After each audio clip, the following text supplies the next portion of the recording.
Over acting ആണ് serial, എന്നും കരയിപ്പിച്ചുകൊണ്ടിരിക്കുന്നു, ഒരേ പാറ്റേൺ ആണ്. സീരിയലിൽ അഭിനയിക്കുന്ന ഒരു വ്യക്തിക്ക് സിനിമ കിട്ടത്തില്ല. എന്താണ് ഈ നിമിഷം പറയാനുള്ളത് അതിനെപ്പറ്റി? ഇതിന് അങ്ങനെയുള്ള സാധനങ്ങളല്ല ഞങ്ങൾക്ക് വേണ്ടെന്ന് പ്രേക്ഷകൻ ഒരു നിമിഷം ചിന്തിക്കുകയും പറയുകയും ചെയ്താൽ ഇതെല്ലാം മാറ്റപ്പെടും. ഈ സീരിയൽ തുറന്നാൽ അവിഹിതമാണ് എന്ന് പറഞ്ഞു, കരച്ചിലാണ്, അവിഹിതം എന്നുള്ള വാക്കും പറയും. ഈ അവിഹിതത്തെ പ്രോത്സാഹിപ്പിക്കുന്നതുകൊണ്ടാണ്, അല്ലെങ്കിൽ അത് കാണുന്നതുകൊണ്ടാണ് അത് വീണ്ടും വീണ്ടും ഉണ്ടാക്കാനുള്ള പ്രവണത ഇവർക്ക് ഉണ്ടാവുന്നത്. ഞങ്ങൾ ഇത് കാണുന്നില്ല എന്ന് 4 പേര് പറഞ്ഞാൽ മാറ്റി ചിന്തിക്കും. വേണ്ട രീതിയിൽ ആൾക്കാർ അത് എടുക്കുന്നില്ലേ നമ്മൾ പറയാതിരിക്കുക എന്നുള്ളതാണ് ഏറ്റവും നല്ലത്. ഒരു ആക്ടർ ആകണമെങ്കിൽ അഭിനയം പഠിക്കണം, അല്ലെ അഭിനയ ക്ലാസ്സുകളിൽ പങ്കെടുക്കണോ? ഒരിക്കലും അങ്ങനെയാണ്. ഇവിടെ അഭിനയ ക്ലാസ്സിൽ പങ്കെടുത്ത ആൾക്കാരല്ലേ ഇവിടെ വലിയ നടന്മാരുണ്ട്. അങ്ങനെയില്ല. കഴിവും ബന്ധമാണ് നിലനിൽക്കാൻ വേണ്ടത്. അല്ല, ബന്ധമുണ്ടെങ്കിലും കഴിവുണ്ടെങ്കിൽ മാത്രമേ നിലനിൽക്കാൻ പറ്റുള്ളൂ. കഴിവുണ്ടെങ്കിൽ ബന്ധമില്ലെങ്കിലും ചിലപ്പോൾ നിലനിൽക്കാൻ പറ്റും. തിയേറ്ററിൽ എത്തുന്നതിന് മുമ്പ് തന്നെ ആൾക്കാർ പറയുന്നത് അത് പോയി കാണല്ലേ, അത് മോശപ്പെട്ട സിനിമയാണ്, അഭിനയം പോരാ എന്ന് പറയുന്ന റിവ്യൂവിനോട് ചേട്ടൻ യോജിക്കുന്നു? അത് ശരിയാണോ എന്നോട് ചോദിച്ചാൽ എനിക്ക് അതിനോട് യോജിപ്പില്ല എന്നേ പറയുള്ളൂ. കാരണം അങ്ങനെ അറിവുണ്ടെങ്കിലേ സംസാരിക്കാവുള്ളൂ. അല്ല, അറിവ് വേണ്ടേ, മിനിമം വേണ്ട. മൈക്കൽ ആഞ്ചലോയുടെ ഒരു പെയിന്റിങ്, അല്ലെങ്കിൽ മറ്റേ ഇവരാരുടെ രാജാരവിവർമ്മയുടെ ഒരു പെയിന്റ് കണ്ടിട്ട് പറയാണ് ഇത് ശരിയായില്ല, ഇത് ഇങ്ങനെയൊന്നും അല്ല ചെയ്യേണ്ടത് എന്ന് പറയുമ്പോൾ നമുക്കതിന് ബേസിക്കായിട്ട് നമുക്ക് അതിനെക്കുറിച്ചൊരു അറിവുണ്ടെങ്കിൽ മാത്രമേ അത് അങ്ങനെ പറയാൻ പാടുള്ളൂ. അല്ലാതെ നമുക്ക് അറിയാത്ത കാര്യങ്ങളെല്ലാം ശരിയാ തെറ്റാന്ന് പറയാൻ പറ്റും. അതെനിക്ക് ഈ കാറിൽ ഇരുന്നാണ് സംസാരിക്കുന്ന ആൾക്കാരുടെയോ അല്ലെങ്കിൽ റിവ്യൂ നോക്കിയിട്ടോ ഞാൻ വേറൊരാൾ കേട്ട് പറയുന്ന സാധനങ്ങൾ കേട്ടിട്ടല്ല പറയുന്നത്. അത് എൻ്റെ ഒരു ക്യാരക്ടറിൽ ഞാനത് എനിക്ക് ശരിയെന്ന് തോന്നുന്ന കാര്യങ്ങളാണ് ഞാൻ ചെയ്യുന്നത്. നമ്മളെ പ്രോജക്റ്റ് കണ്ടിട്ടുണ്ടോ ഇല്ല എന്നുള്ള നല്ല വിഷയം. നമുക്ക് ആ സീനിയേഴ്സിനെ കാണുമ്പോൾ ആ സീനിയേഴ്സിനോടുള്ള റെസ്പെക്ട് നമ്മൾ പോയി പരിചയപ്പെടുന്നതിലൂടെയാണ് നമ്മൾ ആദ്യം പ്രകടിപ്പിക്കുന്നത്. ഇന്നതുണ്ടോ? ഇന്നതില്ല. ആ സ്റ്റുഡൻറ്റിനെ കുറിച്ച് പറയുകയാണെന്ന് വെച്ചാൽ ഒരു ചോദ്യം ചോദിച്ച സ്റ്റുഡൻറ്റ് ഇന്ന് ആരാണ് ഞങ്ങൾ അറിയാൻ ആഗ്രഹിക്കുന്നു. ആ സ്റ്റുഡൻറ്റ് എന്നെ കുറിച്ച് ഒരുപാട് സ്ഥലങ്ങളിൽ പറഞ്ഞിട്ടുണ്ട്. ശ്രീനേട്ടനോടൊക്കെ പറഞ്ഞിട്ടുണ്ട്. ഒരു ക്ലൂ തരാം ഞാൻ. ശ്രീനേട്ടനോടൊക്കെ പറഞ്ഞിട്ടുണ്ട്. എന്നാൽ അത് കേൾക്കാൻ ഞങ്ങൾ ആഗ്രഹിക്കുന്നു. ആ സ്റ്റുഡന്റ് അല്ല, വേറെ കാര്യങ്ങളൊന്നുമില്ല. അത് എനിക്ക് എപ്പോഴും നമ്മളെ സ്റ്റുഡൻസ് അധ്യാപകരെ കുറിച്ച് ആ പുള്ളി നല്ല അധ്യാപകനായിരുന്നു പറഞ്ഞു കേൾക്കാനാണ് എനിക്ക് ഇഷ്ടം. അല്ലാതെ സ്റ്റുഡൻറ്റ് ഞാൻ എൻ്റെ സ്റ്റുഡൻ്റ് ആണെന്ന് പറയണല്ല. അത് അഭിമാനമുണ്ട്. അതാ ഞാൻ നേരത്തെ പറഞ്ഞു. എന്നാലും ആ അഭിമാനം പങ്കിടാം. ഞാൻ ഈ ഒരു വേദിയിൽ പങ്കിടാം. അത് വേറെ ആരുമല്ല, നമ്മളെ വളരെ പ്രശസ്തനായ സംവിധായകൻ, ഇന്ത്യ മുഴുവൻ അറിയപ്പെടുന്ന സംവിധായകനാണ് ഇപ്പം അദ്ദേഹം, റോഷൻ ആൻഡ്രൂസ് ആണ്. അപ്പോൾ റോഷൻ ആൻഡ്രൂസിൻ്റെ ഒരു പാർട്ടി ഞാൻ പറഞ്ഞുകൊണ്ട് പറയാം. ഞാൻ ഒരു ഇൻ്റർവ്യൂവിലും പറഞ്ഞിട്ടില്ല അത്, പക്ഷെ പറഞ്ഞുകൊണ്ട് പറയാം. ആ പുള്ളി ഭയങ്കര ഗുരുത്വമുള്ള ആളാണ്. കാരണം ഉദയനാണ് താരം എന്ന് പറഞ്ഞ സിനിമ എൻ്റെ കഥയൊക്കെ എന്നോട് നേരത്തെ ഡിസ്കസ് ചെയ്തിട്ടുണ്ട്. ഞാൻ ടെലിവിഷൻ അവിടെ യന്ത്ര മീഡിയയിലൊക്കെ അഭിനയിച്ചുകൊണ്ടിരിക്കുന്ന സമയത്ത് രാത്രി വന്നിട്ട് കഥയൊക്കെ പറയും, ഇതിൻ്റെ കാര്യങ്ങളൊക്കെ പറയും. പുള്ളി ആ സിനിമ ചെയ്യാനുണ്ടായ കാര്യങ്ങളും കൂടി പറയാം. പുള്ളി ഒരു ടെലിഫിലിം ചെയ്തു. അതിലെ കേന്ദ്ര കഥാപാത്രം ഒരു നായയായിരുന്നു. ഡിസംബറിൽ അതിഥി എന്നായിരുന്നു ആ ടെലിസിനിമയുടെ കാര്യം. ആ ടെലിസിനിമയുടെ പേര്. അതിലേക്ക് അഭിനയിക്കാനും പറ്റിയില്ല. എന്നെ വിളിച്ചിരുന്നു, പോകാൻ പറ്റിയില്ല. അപ്പോൾ പുള്ളി ഇങ്ങനെ ഇത് എന്നോട് റോഷൻ തന്നെ പറഞ്ഞ കഥയാണ്. റോഷനെ കുറിച്ച് ഒരുപാട് കഥകൾ പറയാനുണ്ട്. ഞാൻ പക്ഷെ അത് പറഞ്ഞിട്ടില്ല. കാരണം പറഞ്ഞ ഒരു സംഭവം. അപ്പോൾ ഭയങ്കര ഡിറ്റർമിനേഷൻ ഉള്ള ആളാണ്. ഡിറ്റർമിനേഷൻ എന്ന് പറഞ്ഞാൽ ഡിറ്റർമിനേഷനും കോൺഫിഡൻസും. അപ്പോൾ ആ കാലഘട്ടത്തിൽ പഠിക്കുന്ന സമയത്ത് പുള്ളിയെക്കുറിച്ച് ഒരു പറയാനുള്ള കാര്യം എന്നെ ഇങ്ങനെ ചോദിച്ചു വെറും ചോദ്യങ്ങളല്ല, നല്ല ചോദ്യങ്ങളാണ് ചോദിക്കുന്നത്. വെറുതെ ഒരു നമ്മളെ ഇറിറ്റേറ്റ് ചെയ്യാൻ വേണ്ടിയുള്ള ചോദ്യങ്ങളല്ല. പുള്ളിയുടെ വളർച്ചയ്ക്ക് പുള്ളി അത് കൃത്യമായിട്ട് അറിഞ്ഞിട്ടേ പുള്ളി അടുത്തേക്ക് പോകുള്ളൂ. അങ്ങനെ ഒരാളാണ്. പണ്ടേ അങ്ങനെയാണ്. അതിപ്പോഴും ഉണ്ടാകും. ഒരു ഷോട്ട് എന്ന് പറഞ്ഞാൽ 18 ടേക്ക് എടുക്കാനും പുള്ളി ഉദ്ദേശിക്കുന്ന സാധനം ടേക്ക് കിട്ടണ വരെ പുള്ളി അത് വിടില്ല. അത് ആരാണെങ്കിലും എടുത്തുകൊണ്ടിരിക്കും. പുള്ളിയുടെ മനസ്സിലൊരു സാധനമുണ്ട്. അന്നേ ഈ സ്റ്റുഡൻറ്റിന് തന്നെ അങ്ങനെ ഉണ്ട്. ഈ സ്റ്റുഡൻ്റ് ആയിരിക്കുമ്പോൾ തന്നെ റോഷൻ അങ്ങനെ ഒരു സ്വഭാവമുള്ള ആളാണ്. കാരണം പുള്ളിക്ക് അത് അറിഞ്ഞാലേ പുള്ളി അടുത്ത സ്റ്റെപ്പിലേക്ക് പോകുള്ളൂ. അപ്പോൾ അതുകൊണ്ട് പക്ഷെ മനോഹരമായിട്ട് ഭയങ്കരമായ, അതായത് എന്നെ ഭയങ്കരമായിട്ട് ഇൻസ്പയർ ചെയ്തിട്ടുള്ള ഒരു സ്റ്റുഡൻ്റാണ്. സ്റ്റുഡൻ്റ് എന്ന് പറഞ്ഞാൽ ശരിയല്ല, ഞങ്ങൾ പിന്നെ ഭയങ്കര കമ്പനിയാണ്. സ്റ്റുഡൻറ്റിന് ശേഷമൊക്കെ അല്ല, അതല്ലാതെ ഭയങ്കര ഇൻസ്പയർ ചെയ്ത കാരണം വെച്ചാൽ പുള്ളിയിൽ നിന്ന് ഞാൻ പറഞ്ഞില്ലേ, ജീവിതത്തിലെ ഒരുപാട് ആൾക്കാരിൽ നിന്ന് പലതും നമ്മൾ പഠിക്കും. ഞാൻ പുള്ളിയിൽ നിന്ന് ഒരുപാട് കാര്യങ്ങൾ പഠിച്ചിട്ടുണ്ട്. സ്റ്റുഡൻ്റ് ആയതിനു ശേഷം ആണ് ഞാൻ പറയുന്നത്. സ്റ്റുഡൻറ് നിലയ്ക്കില്ല വെച്ചാൽ പുള്ളി പല കാര്യങ്ങളും തെളിയിച്ച് കാണിച്ചു തരികയാണ്. അപ്പം പുള്ളിയോട് ഞാൻ അന്നൊരു നിർദ്ദേശം പറഞ്ഞിരുന്നു. എല്ലാവരും കഴിഞ്ഞ് ക്ലാസ് ഒരു കോഴ്സ് കഴിഞ്ഞ് ഇറങ്ങുമല്ലോ. അപ്പോൾ ഓരോരുത്തരോട് നമ്മൾ ഓരോ കാര്യങ്ങൾ പറയുമ്പോൾ ഞാൻ റോഷനോട് പറഞ്ഞു, റോഷൻ ഡയറക്ഷനിൽ ശ്രദ്ധിക്കുമെന്ന് പറഞ്ഞു. അതാ ഞാൻ പറഞ്ഞു, ഞാൻ എവിടേക്കോ ഒരു കല്ലെടുത്ത് വെക്കാൻ ഞാനും ഉണ്ടായിരുന്നു എന്ന് പറഞ്ഞതിൻ്റെ കാര്യം ഒരു അതാണ്. ഭാഗമായിരുന്നു അങ്ങനെ പറയുള്ളൂ, ചെറിയൊരു ഭാഗം, ഒരു എവിടെയോ ഒരു ചെറിയ കുഞ്ഞ് സ്റ്റോൺ ഞാനും വെച്ചിട്ടുണ്ട് പുള്ളിയുടെ സ്ട്രക്ചറിൻ്റെ ഇതിൽ. അപ്പോൾ അതെന്താ അങ്ങനെ പറഞ്ഞതെന്ന് ചോദിച്ചു. അപ്പം ഞാൻ പറഞ്ഞു, ഒരാക്ടർ എന്ന നിലയ്ക്ക് നിങ്ങൾ നല്ല സ്കില്ലുള്ള ആളാണ്, പക്ഷെ അതിൻ്റെ മുകളിലാണ് നിങ്ങളെ ഡയറക്ടോറിയൽ സ്കിൽ. അതെനിക്ക് തിരിച്ചറിയാൻ പറ്റി ആ കാലഘട്ടത്തിൽ തന്നെ. അവിടെയാണ് ഞാനെന്ന അധ്യാപകനിലെ ഞാൻ സ്വയം വിശ്വസിക്കുന്നത്. കാരണം അങ്ങനെ തിരിച്ചറിയാൻ പറ്റുക പറഞ്ഞാൽ അത്ര എളുപ്പമല്ല. അയാൾ ആക്ടിങ് സ്റ്റുഡൻ്റ് ആണ്, അഭിനയം പഠിക്കാൻ വന്ന ആളാണ്, അയാൾ ഡയറക്ഷൻ പഠിക്കാൻ വന്ന ആളല്ല.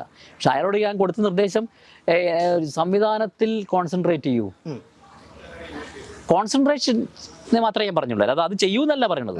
അതിൽ കോൺസെൻട്രേറ്റ് ചെയ്യൂ, അതിന് ഭയങ്കര സാധ്യതയാണ്. അപ്പോൾ പുള്ളി ചോദിച്ചാൽ എന്താണ് അങ്ങനെ പറയണം. പിന്നെ ഞാൻ ചോദിച്ചു അപ്പോൾ പറഞ്ഞു, നിങ്ങളുടെ ഫേസിൽ തന്നെ അതുണ്ട്, നിങ്ങൾ കണ്ണാടി നോക്കാറില്ല എന്ന് ചോദിച്ചു. കണ്ണാടി നോക്കിയാൽ തന്നെ ഞങ്ങൾക്ക് നിങ്ങളുടെ ആ ഒരു അതായത് അദ്ദേഹത്തിന് ഓരോ കാര്യങ്ങളിലും എന്താണ് വേണ്ടത് എന്ന് കൃത്യതയുണ്ട് എല്ലാറ്റിലും.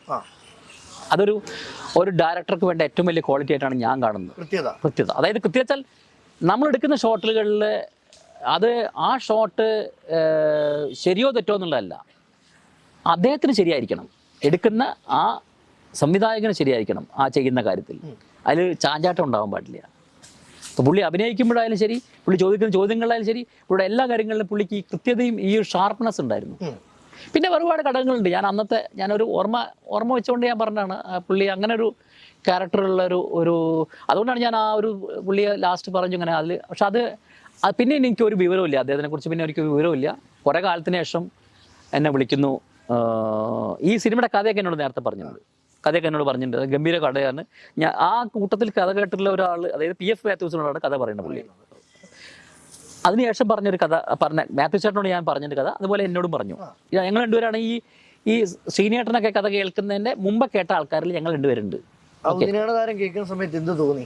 കേട്ടപ്പോൾ ഭയങ്കര ത്രില്ലിംഗ് ആയ സ്റ്റോറിയാണ്. അന്നേ ഞാൻ പറഞ്ഞു, നമ്മളെ പരിമിതമായ ഇതിനുള്ള ഒരു സാങ്കേതികമായ അറിവുകളൊക്കെ വെച്ച് നമ്മൾ പറഞ്ഞു ഇത് ഗംഭീരാവും, നന്നായിട്ട് വരും എന്നാണ് എൻ്റെ വിശ്വാസം.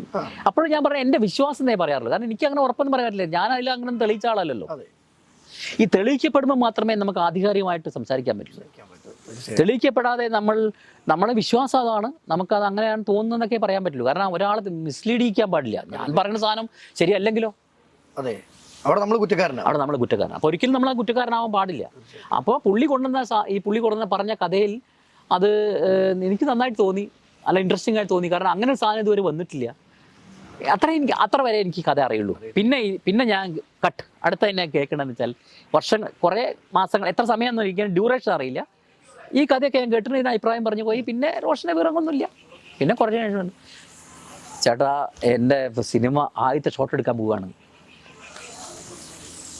ചേട്ടൻ അനുഗ്രഹം ഉണ്ടാവണം. അപ്പം ഞാൻ പറഞ്ഞു, റോഷൻ ഇത് വൻ സക്സസ് ആയിരിക്കും, 100 ദിവസത്തിൽ മേലെ ഈ പടം ഓടും. അത് പറയാൻ എനിക്കൊരു കാരണമുണ്ട്. അത് ഉറപ്പിച്ച് പറഞ്ഞതാ. അത് ഞാൻ പറഞ്ഞു എനിക്ക് ബാക്കി കാര്യങ്ങളൊന്നും അറിയില്ല, ആര് ചെയ്യുന്നു എന്താ ശ്രീനേട്ടൻ, അതിൻ്റെ ബാക്കി കഥകളൊന്നും അറിയില്ല. പുള്ളി പിന്നെ വിളിക്കുന്ന ഇപ്പോൾ അങ്ങനെയാണ്, ഞാൻ എൻ്റെ ഫസ്റ്റ് ഷോട്ട് എടുക്കാൻ പോവുകയാണ്, ചേട്ടൻ അനുഗ്രഹം ഉണ്ടാവണം. ഒരു ഗുരുത്വം എന്നുള്ള നിലയ്ക്ക് പുള്ളി എന്നെ വിളിച്ചതാണ്.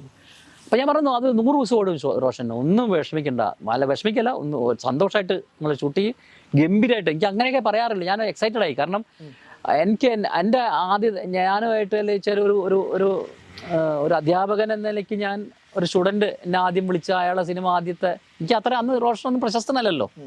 അപ്പോൾ അങ്ങനെയല്ലേ നമുക്ക് ഭയങ്കര എക്സൈറ്റഡ് ആയിരുന്നു ഈ പറഞ്ഞ മൂവ്മെൻറ്റിന് പോലും. കാരണം അതിലെന്താ എക്സൈറ്റ്മെൻറ്റ് എന്ന് ചോദിച്ചാൽ, ഞാൻ ഉണ്ടോ അതിൽ അഭിനയിക്കുക, അതല്ല ചോദിച്ചത്. നമ്മൾ പഠിച്ച നമ്മളൊരു എവിടെയൊക്കെ ആൾക്ക് എന്തൊക്കെയോ പറഞ്ഞു കൊടുത്ത ഒരാളാണ് ഞാൻ. അപ്പോൾ അയാൾ എന്നെ ഒരു ഗുരുവിനെ പോലെ എന്നോട് എൻ്റെ അനുഗ്രഹം ഉണ്ടാവണം, അല്ലെങ്കിൽ ഞാൻ ഒന്ന് വിജയിക്കട്ടെ എന്ന് വിചാരിക്കണം എന്ന് അയാൾ പറഞ്ഞല്ലോ. ആ നന്മയാണ് എന്നെ എക്സൈറ്റ് ചെയ്യിക്കുന്നത്. അതുപോലെ തന്നെ ഒരു അധ്യാപകനിൽ ഏറ്റവും വേണ്ട ഒരു സന്തോഷം തോന്നിപ്പിക്കുന്ന നിമിഷം, താൻ പഠിപ്പിച്ചൊരു സ്റ്റുഡന്റ് ഒരു ലെവലിൽ എത്തുമ്പോൾ അധ്യാപകനെ ഓർക്കുന്നത് അല്ല, അത് അങ്ങനെയല്ല, അത് ആ ലെവലിൽ എത്തിയിട്ടില്ല. അപ്പോൾ പുള്ളി ആദ്യം ഷോട്ട് എടുക്കാൻ പോവാണ്. ഞാൻ ആ ഷോട്ട് എടുക്കുമ്പോഴുള്ള പുള്ളിയുടെ ആ ഒരു ഗുരുത്വം എന്ന സാധനം, എന്നെ വിളിക്കേണ്ട കാര്യമില്ല പുള്ളിക്കല്. ഞാൻ അയാളുടെ ബിഗിനിങ് സ്റ്റേജിൽ അയാൾക്ക് വേണ്ട ഒരു മാർഗനിർദ്ദേശം കൊടുത്ത കുറച്ച് കാലം, ഒരു 6 മാസം ഒരു ക്ലാസ് എടുത്ത ഒരാൾ, അത്രേ ഉള്ളൂ. അതിന് ലാസ്റ്റ് ഷോട്ട് എടുക്കുന്ന സമയത്തും ഇതുപോലെ എനിക്ക് കോൾ വന്നു, ഞാൻ ലാസ്റ്റ് ഷോട്ട് എടുക്കുകയാണ് ചേട്ടാ, പ്രാർത്ഥിക്കണേ, അതാണ് പുള്ളി പറഞ്ഞത്. തീർച്ചയായും അപ്പോഴും ഞാൻ പറഞ്ഞു നിങ്ങൾ ഈ സിനിമ വൻ സക്സസ് ആയിരിക്കും, നിങ്ങളെ കരിയറിൽ തന്നെ നിങ്ങൾക്കത് ഭയങ്കര സംഭവമായിരിക്കും എന്ന് പറഞ്ഞു. അതുപോലെ സംഭവിച്ചു. അത് ഞാൻ പറഞ്ഞുകൊണ്ടല്ല സംഭവിച്ചു. അയാളുടെ ഡെഡിക്കേഷൻ, ഞാൻ പറഞ്ഞില്ല, അയാളെ ഡിറ്റർമിനേഷൻ, ഡെഡിക്കേഷൻ, അയാൾ ഇതിനോടുള്ള പുള്ളിയെ കുറിച്ച് പറയുമ്പോൾ, അതായത് ഞാൻ നേരത്തെ പറഞ്ഞു, പുള്ളിക്ക് ഇപ്പോൾ ഒരു ഷോട്ട് വയ്ക്കുകയാണെങ്കിൽ നമ്മൾ ആ ഷോട്ടിൽ അഭിനയിക്കുമ്പോൾ അത് എത്ര പ്രഗത്ഭനോ ചെറിയ ആളോ വലിയ ആളോ ഒന്നും വിഷയമല്ല. പുള്ളിയുടെ മനസ്സിലൊരു സാധനമുണ്ട്, ആ സാധനം കിട്ടണ വരെ പുള്ളി അത് ചെയ്തു. അതിന് 20 ടേക്ക് എടുത്താലും അത് എത്ര അങ്ങനെ ഞാൻ ഒരുപാട് ഉദാഹരണങ്ങളുണ്ട്. അത് നിങ്ങൾ അദ്ദേഹത്തിൻ്റെ സിനിമകളിൽ വർക്ക് ചെയ്ത ആൾക്കാർ ചോദിച്ചാൽ അറിയാൻ പറ്റും. പ്രശസ്തരായ പല ആൾക്കാരും 10-20 ടേക്കുകൾ എടുത്തിട്ട് പുള്ളി എടുപ്പിച്ചിട്ടുണ്ട്. അപ്പോൾ അത് നമ്മൾ വിചാരിക്കും പുള്ളി അത് മനഃപൂർവ്വം അതൊന്നല്ല. പുള്ളിക്ക് ആ മനസ്സിൽ ആ സാധനം ഉണ്ട്, ആ സാധനം കിട്ടണ വരെ പുള്ളി എടുക്കും. എനിക്ക് അതിനെയാണ് ഒറ്റപ്പേര് ഡയറക്ടർ എന്ന് പറയുന്നത് അല്ലേ? അല്ല, പുള്ളിക്ക് അങ്ങനല്ല. ഞാൻ പറഞ്ഞില്ലേ, ഇതെനിക്ക് നേരത്തെ ബോധ്യപ്പെട്ടൊരു കാര്യമാണ്. അതാണ് ഞാൻ പറഞ്ഞത്.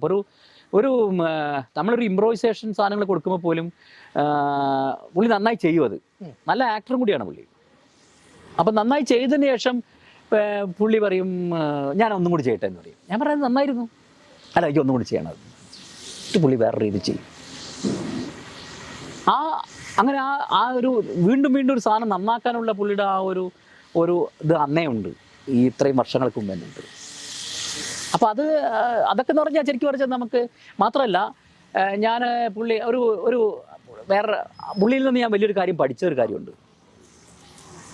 അത് റോഷൻ ഇങ്ങനെ ഈ ഫസ്റ്റ് സിനിമ തുടങ്ങുന്നതിന് മുമ്പേ ഉള്ള ഒരു പീരീഡ് ഉണ്ടല്ലോ, എല്ലാവർക്കും ആദ്യ സിനിമ ഒന്ന് അതായത് നമ്മളുടെ സാധനം തെളിയിച്ചു കഴിഞ്ഞാൽ നമ്മുടെ പിറകെ ഇഷ്ടംപോലെ ആൾക്കാരുണ്ടാവും. ഈ തെളിയിക്കുന്ന വരെയുള്ള ആ ഒരു പീരീഡ് ഉണ്ട്. ആ പീരീഡിൽ കടന്നു പോകാൻ ഭയങ്കര ബുദ്ധിമുട്ട്. അതൊരു ഫ്രീലാൻസറായ ഏത് കലാകാരനും അനുഭവിച്ചിട്ടുള്ള ഒരു വ്യതയാണ്, ഒരു വിഷമമാണത്. ആ ഒരു പീരീഡ് അത് താണ്ടി കിട്ടണം. അപ്പോൾ ഇങ്ങനെ ഈ സിനിമ തുടങ്ങുന്നതിന് മുമ്പേ കുറച്ച് കാലമായിട്ട് ആ സിനിമയുടെ പിറകിലാണ് പുള്ളി. എൻ്റെ അറിവ് അനുസരിച്ച് 3-4 കൊല്ലെങ്കിലും ഉണ്ടെന്നാണ് ഓർമ്മ. ഇത്ര പീരീഡൊന്നും എനിക്ക് ഓർമ്മയില്ല, പക്ഷെ കുറച്ച് കാലമുണ്ട്. അപ്പം നമുക്ക് ഇപ്പം എന്നോടൊക്കെ വിളിക്കാറുണ്ട്. ഞാൻ ഇങ്ങനെ അതെന്തായെന്ന് ചോദിക്കുമ്പോൾ അത് ഇങ്ങനെ അതിൻ്റെ പ്രോസസ്സിലാണ്. ഏത് പ്രീ ഷൂട്ടിംഗ് പരിപാടികളിൽ ഷൂട്ടിംഗ് തുടങ്ങാനൊന്നും ആയിട്ടില്ല, പക്ഷെ അതിൻ്റെ പ്രോസസ്സിലാണെന്ന് പറയും എപ്പോഴും. അതിൻ്റെ ഓട്ടത്തിലാണ് എന്ന് പറയും. അപ്പോൾ അന്ന് കുറച്ച് ഫൈനാൻഷ്യലായിട്ടുള്ള മൂപ്പർക്ക് കുറച്ച് ബുദ്ധിമുട്ടുള്ള സമയം ഉണ്ടായിരുന്നു. ആ സമയത്ത് അപ്പോൾ ഞാൻ ചോദിച്ചു എന്നാൽ എന്തെങ്കിലും അപ്പോൾ നമുക്ക് ചെയ്യാവുന്നൊരു കാര്യം എന്ന് വെച്ചാൽ, ഞാൻ അന്ന് ടെലിവിഷനിൽ വളരെ സജീവമായിട്ട് നിൽക്കുന്ന സമയമാണ്. അപ്പോൾ എൻ്റെ സുഹൃത്തുക്കൾക്ക് പ്രൊഡക്ഷൻ ഹൗസ് ഉണ്ട്. അപ്പോൾ കുറേ സുഹൃത്തുക്കൾക്ക് പ്രൊഡക്ഷൻ ഹൗസൊക്കെ ഉണ്ട്. അപ്പോൾ എനിക്കൊരു സാധനം പുള്ളിയെ കൊണ്ട് ചെയ്യിപ്പിക്കാനൊന്നും വലിയ ബുദ്ധിമുട്ടുള്ള കാര്യമില്ല അന്ന് നിൽക്കുന്ന സമയത്ത്. അതായത് ഒരു ഡയറക്ടർ എന്ന നിലയ്ക്ക് പുള്ളിക്ക് അത് സുഖമായിട്ട് ചെയ്യാം. കാരണം പുള്ളി അന്ന് പല പ്രശസ്തരായ ഫേമസ് ആയ ആളുകളുടെ കൂടെ അസിസ്റ്റൻ്റായിട്ടൊക്കെ വർക്ക് ചെയ്ത് നിൽക്കുന്ന സമയമാണ്. അപ്പോൾ പുള്ളിക്ക് ഈസി ആയിട്ട് സിനിമയിൽ അത്രയും വലിയ പ്രശസ്തരായ കൂടെ വർക്ക് ചെയ്യുന്ന ഒരാളെന്ന് പറയുമ്പോൾ ഓട്ടോമാറ്റിക്കായിട്ട് ഇവിടെ ഒരു പ്രൊഡ്യൂസ് അല്ല ഇവിടെ ഒരു സീരിയൽ ചെയ്യാനൊന്നും ഒരു ബുദ്ധിമുട്ടില്ല. അപ്പം ഞാൻ ചോദിച്ചു അങ്ങനെ വല്ലതും നമുക്ക് ചെയ്യണമെന്ന് ചോദിച്ചു.